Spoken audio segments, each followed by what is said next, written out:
రామాపురం అనే గ్రామం చివర సరస్సు దగ్గర ఒక చిన్న ఇల్లు ఉండేది. అక్కడ సీతమ్మ అనే వృద్ధురాలు, ఆమె కొడుకు రాము, కోడలు లక్ష్మి, అలాగే మనవరాలు మీరా ఉండేవారు. రాము అదే ఊర్లో ఉన్న రైస్ మిల్లులో సూపర్వైజర్గా పనిచేసేవాడు. లక్ష్మి ఇంట్లో పనులన్నీ చూసుకుంటూ ఉండేది. మీరా అదే ఊర్లో ఉన్న పాఠశాలలో చదువుకుంటూ ఉండేది. ఇలా వారి జీవనం సాగుతూ ఉండేది.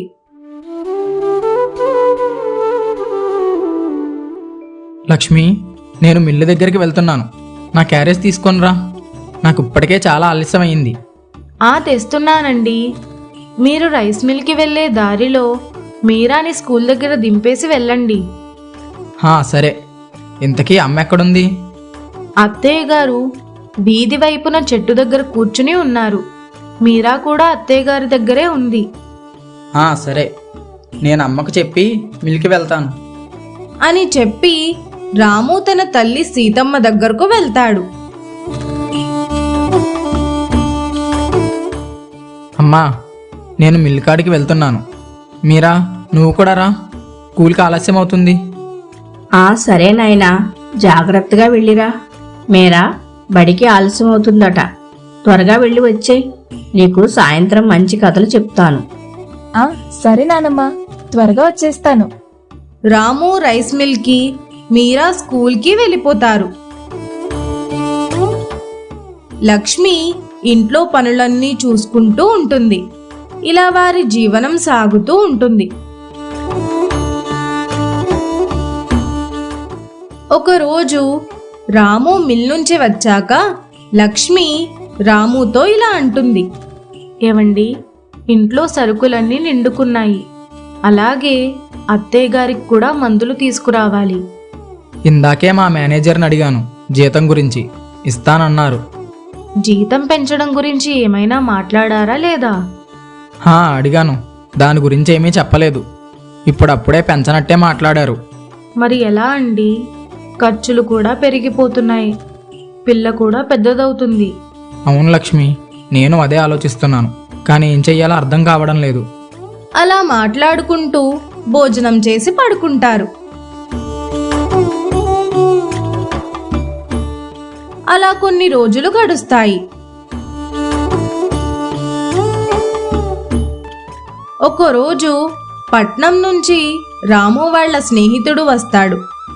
ఒరే రాము, ఒరే రాము. వస్తున్నాను. ఒరే కిరణ్, నువ్వా? ఎలా ఉన్నావురా? ఎప్పుడొచ్చావు పట్నం నుంచి? బాగున్నాను రా. నిన్న రాత్రి వచ్చాను. మీరందరూ ఎలా ఉన్నారు? బాగున్నాంరా. అమ్మ ఆరోగ్యం అది ఎలా ఉంది? మందులు వాడుతున్నాం. ప్రస్తుతానికి బానే ఉంది. ఇదిగో మందులు కూడా అయిపోయాయి, తీసుకోవాలి. ఇంకా మా మేనేజర్ నాకు జీతం ఇవ్వలేదు. ఇస్తే తీసుకోవాలి మందులు. ఓ అలాగా. ఇంకేంట్రా? ఏముందిరా, అంతా మామూలే. ఎలా ఉన్నావా ఏంటి అని అడుగుదామని వచ్చాను. ఏం చెప్పమంటావురా, చాలని జీతం. మా మేనేజర్కి చెప్పాను ఇలా జీతం పెంచమని, కానీ ప్రస్తుతానికి పెంచను అని చెప్పాడు. మరి అవునా? సర్లే, దాని గురించి వదిలే. నువ్వెలా ఉన్నావు? బాగానే ఉందిరా అంతా. నువ్వు కూడా పట్నంలో ఏదైనా పని దొరుకుతుందేమో ప్రయత్నించచ్చుగా. నాకేం తెలుస్తుందిరా పట్నం గురించి. ఇన్నాళ్ళు ఊర్లో ఉండి ఒక్కసారిగా పట్నం వస్తే ఉండలేనేమో. అలాగేమీ ఉండదురా. నేను ఇక్కడి నుంచి వెళ్ళిన వాడినే కదా. ఇప్పుడు బాగానే ఉన్నాను కదా. అలానే నువ్వు కూడాను. ఏమోరా, నాకేం అర్థం కావడం లేదు. ఒక్కసారి ప్రయత్నించి చూడు. నువ్వు అంతగా ఉండలేకపోతే వచ్చేద్దు గాని. సరేలే, ఇంట్లో అడిగి చెప్తాను. సరే, ఏదో ఒక మాట చెప్పు నాకు సాయంత్రం లోపల. నేను సాయంత్రం బయలుదేరుతున్నాను అని చెప్పి కిరణ్ అక్కడి నుంచి వెళ్ళిపోతాడు.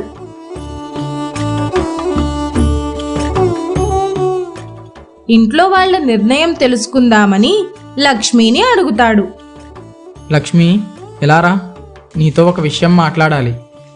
వస్తున్నానండి, చెప్పండి, ఏమైంది? మరేం లేదు. నా స్నేహితుడున్నాడు కదా కిరణ్, వాడొచ్చాడు ఇందాక. అడిగాడు ఎలా ఉన్నావురా ఏంటి అని. చెప్పాను ఇలా మన పరిస్థితి ఏమీ బాగోలేదని. వాడు పట్నంలో ఏమైనా పని దొరుకుతుందేమో ప్రయత్నించమన్నాడు. వాడితో పాటు పట్నం రమ్మంటున్నాడు. అక్కడ జీతాలు అవి బాగుంటాయంట. ఏం చెయ్యమంటావు? జీతం అది బాగుంటుంది అంటున్నారు కదా, ఒకసారి ప్రయత్నించి చూడండి. బాగుంటే చేద్దురు గాని, లేదంటే తిరిగి వచ్చేయండి. సరే, అమ్మతో కూడా ఒక మాట చెప్తాను, ఏమంటుందో. రాము సీతమ్మ దగ్గరకు వెళ్తాడు. వెళ్ళి తల్లికి జరిగిందంతా చెప్తాడు.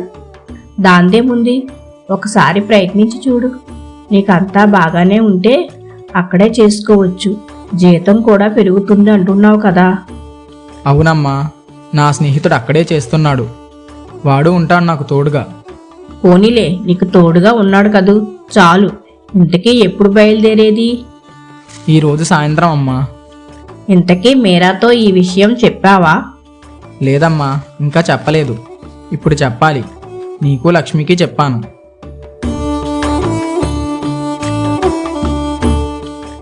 రాము బట్టలన్నీ సర్దుకుని ప్రయాణానికి సిద్ధమవుతాడు. మీరా, నేను పని కోసం పట్నం వెళ్తున్నాను.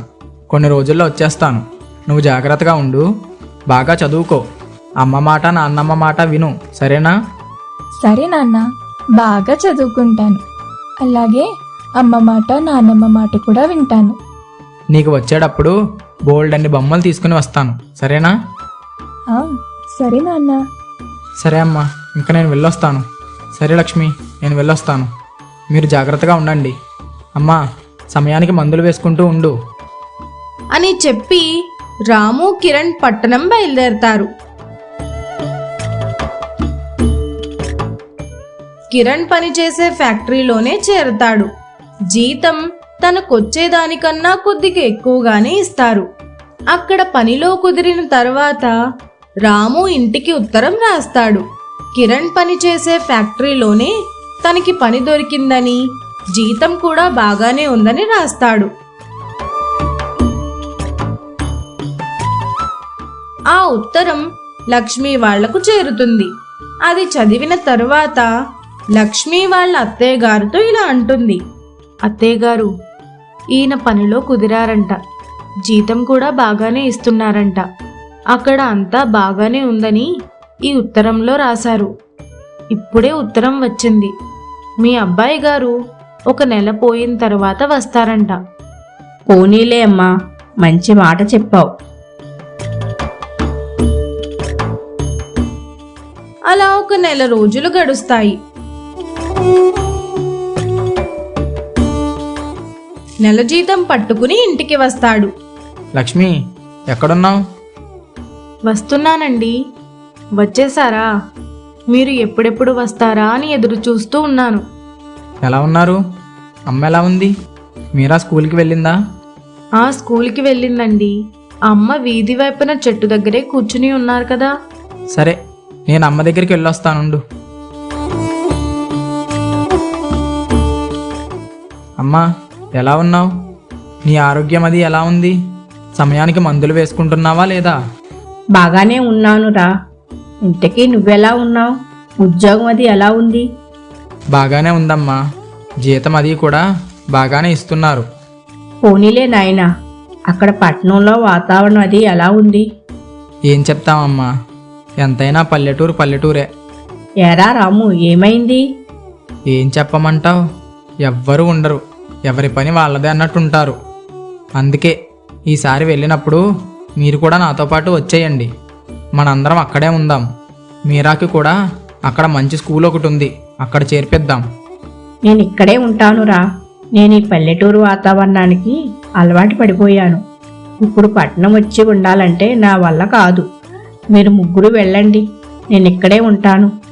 సరేలే అమ్మా, ఇంకా నువ్వెంత చెప్పినా వినవు. అలా సీతమ్మ రాము ఇద్దరూ మాట్లాడుకుంటూ ఉంటారు.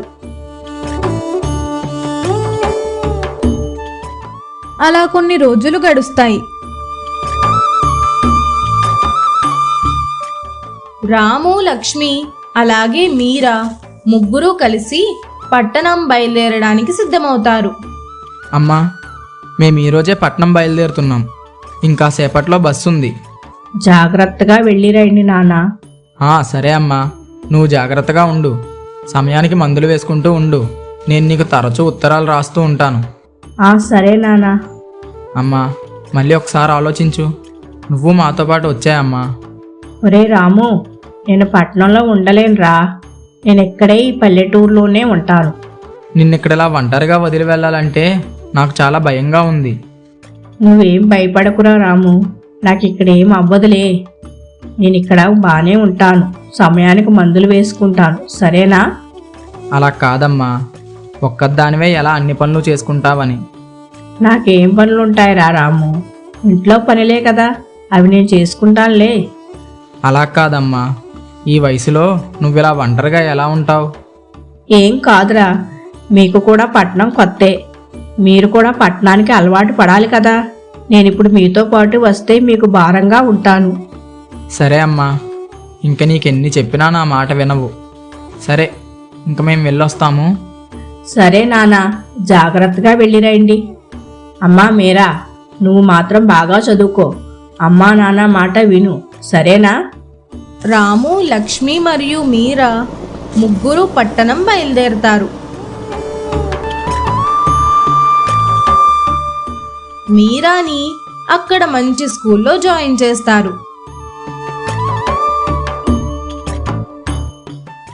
రాము తన పనిలో తాను నిమగ్నమైపోతాడు. అలా తరచూ వాళ్ళ అమ్మ సీతమ్మకి ఉత్తరాలు రాస్తూ వారు జీవనం సాగిస్తూ ఉంటారు.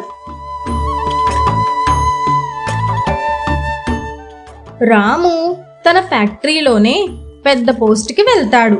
అప్పటి నుంచి వాళ్ళ అమ్మకి ఉత్తరాలు ఏదో అప్పుడప్పుడు రాస్తూ వాళ్ళ అమ్మకి కావాల్సిన డబ్బులు పంపుతూ ఉంటాడు. మీరా బాగా చదువుకుంటుంది. ఒకరోజు రాముకి తన ఊరు నుండి ఉత్తరం వస్తుంది. అందులో, రే రాము, ఎలా ఉన్నారా మీరు? చాలా రోజుల నుంచి నాకు ఉత్తరాలు కూడా రాయడం లేదు. నాకు ఇక్కడ అసలు ఒంట్లో బాగుండడం లేదు. నన్ను చూసుకోవడానికి కూడా ఎవరూ లేరు. మీరు పట్నం వెళ్ళిన దగ్గర నుండి అసలు ఊరికే రాలేదు. ఇక్కడ ఒక్కదాన్ని నా పనులన్నీ నేను చేసుకోలేకపోతున్నాను. నాకు ఒంట్లో అసలు బాగుండడం లేదు. మీరందరూ ఒకసారి ఊరు వచ్చి వెళ్తే బాగుంటుంది. రాము ఉత్తరం చదివి పక్కన పెట్టి తన పనిలో మునిగిపోతాడు. ఇంకా ఉత్తరం సంగతే మర్చిపోతాడు. తరువాత ఆ ఉత్తరాన్ని మీరా చదువుతుంది. నాన్న, మీరు ఈ ఉత్తరం చదివారా? నానమ్మకి అస్సలు ఒంట్లో బాగుండడం లేదంట. మనం ఇక్కడికి వచ్చినప్పటి నుంచి అసలు ఊరికే వెళ్ళలేదు. అక్కడ నానమ్మ ఎలా ఉందో ఏంటో మనం ఎవ్వరం పట్టించుకోలేదు. చదివానమ్మా. నేను నాన్నమ్మకు ముందే చెప్పాను మనతో పాటు వచ్చేమని. పల్లెటూరు వదిలి నేను రాను అంది. ఇంక నేను చేసేదేముంది? అలా అంటారేంటి నాన్న? మనం వచ్చినప్పటి నుంచి అసలు నానమ్మని చూడ్డానికే వెళ్ళలేదు. ఏదో అప్పుడప్పుడు ఉత్తరాలు రాయడం లేదా తరచూ డబ్బులు పంపించడం తప్ప మనం ఇంకేమీ చేయలేదు. అక్కడ ఒక్కదే ఎలా ఉంటుందో ఒకసారి వెళ్ళి చూసొద్దాం నానా. నాకు ఇప్పుడు రావడానికి కుదరదమ్మా. ఫ్యాక్టరీలో చాలా పనులు ఉన్నాయి. మరి ఎప్పుడైనా వెళ్దాంలే. అదేంటి నాన్న పని అంటారు? అక్కడ నాన్నమ్మకి ఒంట్లో బాలేదు కదా. సరే, మీరు రాకపోతే రాకండి, నేను మాత్రం వెళ్తాను అని చెప్పి మీరా రామాపురం బయలుదేరుతుంది. నానమ్మా, నానమ్మా. వస్తున్నాను. ఎవరమ్మా? ఎవరు కావాలి? నానమ్మ, నేను మీరాని. మీరా, నువ్వమ్మా? ఎలా ఉన్నావే? చాలా కాలం అయింది నిన్ను చూసి. అమ్మా నాన్న రాలేదా? లేదు నానమ్మ, నేను ఒక్కదాన్నే వచ్చాను నిన్ను చూద్దామని. ఇంతకీ నువ్వెలా ఉన్నావు? నీ ఆరోగ్యం అది ఎలా ఉంది? ఏం చెప్పమంటావే చిట్టి తల్లి, నాకు అస్సలు ఓపిక లేదు. నా ఆరోగ్యం కూడా బాగుండడం లేదు. నా పనులు నేను కూడా చేసుకోలేకపోతున్నాను.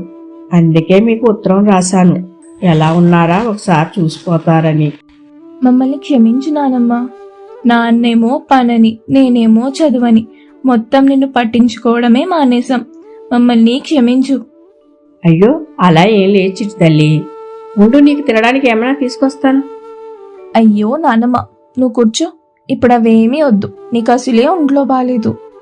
ఇంకేమిటి మీరా, ఎలా ఉంది పట్నం అంతా? ఏం చెప్పమంటావు నానమ్మ, అక్కడ ఎవరి పని వారిదే. ఎవ్వరూ ఎవరిని పట్టించుకోరు. బంధుత్వాలు, పలకరింపులు అలాంటివి ఏమీ ఉండవు. అలాంటివన్నీ కావాలంటే మన పల్లెటూరులోనే ఉంటాయి.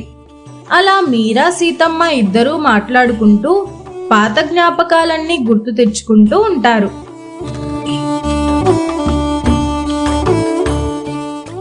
మీరా వాళ్ళ నానమ్మతో పాటు ఉంటూ తన ఆరోగ్యం జాగ్రత్తగా చూసుకుంటూ ఉంటుంది.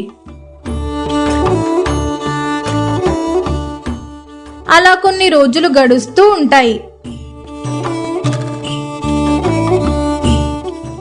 సీతమ్మ కొంచెం కొంచెంగా కోలుకుంటుంది. మీరా వాళ్ళ నాన్నకు ఉత్తరం రాస్తుంది.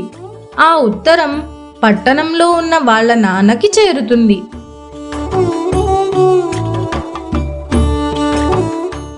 లక్ష్మి, మీరా దగ్గర నుంచి ఉత్తరం వచ్చింది. అవునా? ఏమని రాసింది ఉత్తరం? తను వాళ్ళ నానమ్మతోనే ఉంటాదంట. తను అక్కడే ఉండి చిన్న వ్యాపారం చేస్తుందంట. దానికోసం కొంత డబ్బు కావాలంట.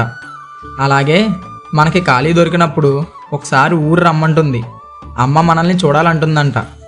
అదేంటి, మీరా అక్కడే ఉండడం ఏంటి? వ్యాపారం ఏంటి? అత్తయ్య గారిని తీసుకుని ఇక్కడికి వచ్చేయమని చెప్పండి.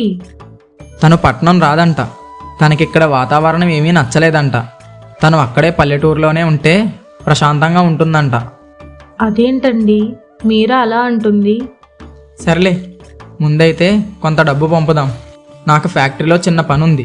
అది అయ్యాక మనం ఊరు వెళ్దాం. అప్పుడు మాట్లాడదాంలే. రాము కొంత డబ్బు మీరాకి పంపుతాడు.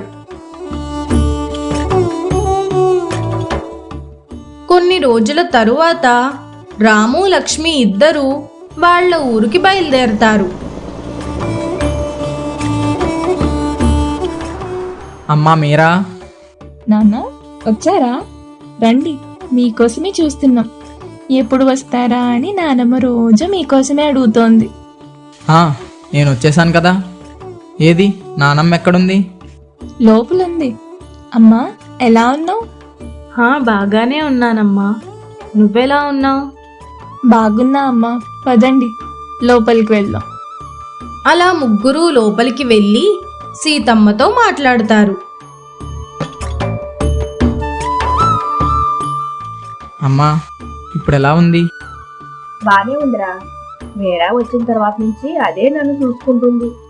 మమ్మల్ని క్షమించమ్మా. నిన్నెలా ఇక్కడ ఒంటరిగా వదిలేసి వెళ్ళుండకూడదు. అయ్యో పర్వాలేదురా రాము. అలా వారందరూ మాట్లాడుకుంటూ ఉంటారు. తర్వాత రోజు ఉదయం రాము మీరాతో ఇలా అంటాడు. మీరా, నువ్వెప్పుడు వస్తున్నావు పట్నం? నాన్న, మీరు మళ్ళీ అదే అడుగుతున్నారా? నేను మీకు చెప్పాను కదా, నేను ఇక్కడే పల్లెటూరులోనే ఉంటానని. అది కాదమ్మా, నువ్వు నానమ్మలాగా మాట్లాడుతున్నావేంటి? నువ్వు నానమ్మ ఇద్దరూ వచ్చేయండి పట్నం. అలా కాదు నాన్న.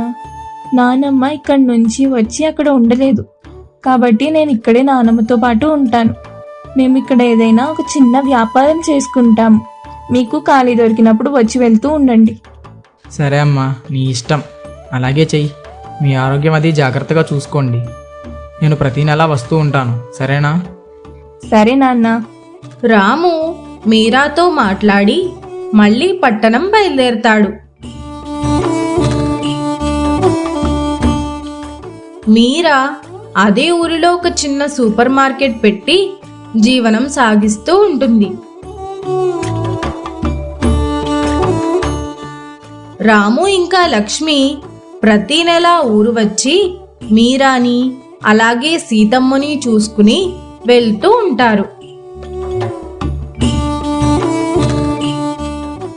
డబ్బు, ఉద్యోగం, పెద్ద జీవితం ఇవన్నీ అవసరమే, కానీ అవే జీవితం కాదు. మన తల్లిదండ్రులు, పెద్దవాళ్ళు మన ప్రేమ కోసం ఎదురు చూస్తూ ఉంటారు. వయసు పెరిగే కొద్దీ వారికి డబ్బు కన్నా మన మాట, మన సమయం మన దగ్గర ఉండటం ఎక్కువ కావాలి. వాళ్లను ఒంటరిగా వదిలితే వారి మనసు బాధపడుతుంది. కుటుంబంతో కలిసి ఉండటంలోనే నిజమైన సంతోషం ఉంటుంది. మనం ఎంత దూరం వెళ్ళినా, ఎంత ఎదిగినా మన మూలాలు, మన పెద్దవాళ్లను ఎప్పుడూ మర్చిపోకూడదు. ప్రేమను పంచుకుంటేనే జీవితం ఆనందంగా మారుతుంది. మా వీడియో గనుక మీకు నచ్చినట్లయితే లైక్ చేయండి, షేర్ చేయండి, కామెంట్ చేయండి. మరిన్ని మంచి కథల కోసం మా ఛానల్ని సబ్స్క్రైబ్ చేసుకోండి.